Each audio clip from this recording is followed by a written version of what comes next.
Sup, party people? It's your boy Brian, and your Lancaster Stormers are in a dogfight with the Long Island Ducks for the second half North Division title. It may all come down to the Stormers-Ducks series on Long Island during the last week of the season. I myself am looking forward to it. Anyway, today we've got 1981 Fleer, one of my absolute favorite sets. I have absolutely fallen in love with 81 and 82 Fleer. Just, they've been my favorite sets. 83 is really good too. Let's see what we have in here. I'm excited. Okay, we begin with Milt Wilcox. We discussed Lenny Randle absolutely destroying him when he was with Cleveland. It's Hall of Famer Jim Rice. Yay. Wayne Gross. Pat Underwood. And how about this? Hall of Famer Rod Carew outlined by snow-capped peaks. What a beautiful picture. Wow. Gorgeous. Don Zimmer, still managing the Red Sox, even though he absolutely pissed away the 1978 division championship. They should have fired him. Bill Lee and Fergie Jenkins and a couple of other guys named themselves the Loyal Order of Buffalo Heads to try to get rid of Zimmer when he was managing the Red Sox. They named themselves the Buffalo Heads because the buffalo is the stupidest animal in creation. It's another Rod Carew with snow-capped peaks. Hey, it's Earl Weaver, Hall of Fame manager.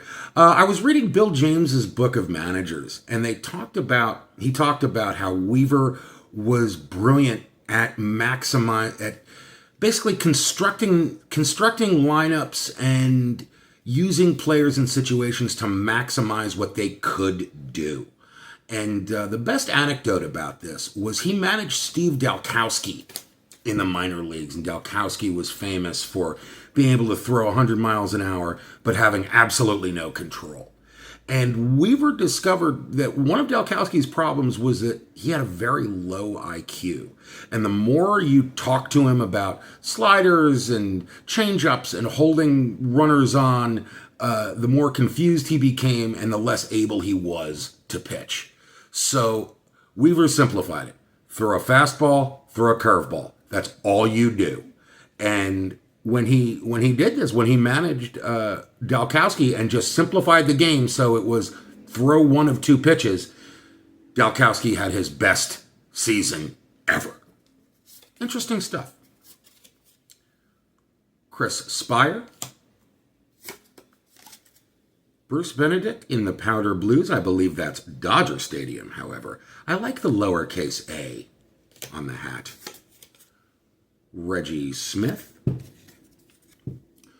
Robert Welch. Now, usually he's identified as Bob Welch, but here he's Robert Welch. Now, when I think of Robert Welch, I think of the lawyer who asked Joe McCarthy, "Have you no decency, sir?" I do not think of the pitcher for the Dodgers and the A's. Speaking of Buffalo Heads, here's the founder himself, the Spaceman. Here's Chris Chambliss. Another Hall of Fame manager, and it's this fat little Italian. The handsomest man in the outer boroughs in the early 80s. Look at him. Look at him. He was perfectly made for the era of like John Travolta type teen idols. And finally, Ross Grimsley. His nickname was Skuz, and he was actually a good pitcher who was traded from the Reds because he would not keep his hair trimmed. You can see that. What is he on Cleveland here? I guess Cleveland took a much looser approach to personal hygiene. Anyway, that was a fun pack. Snow-capped peaks.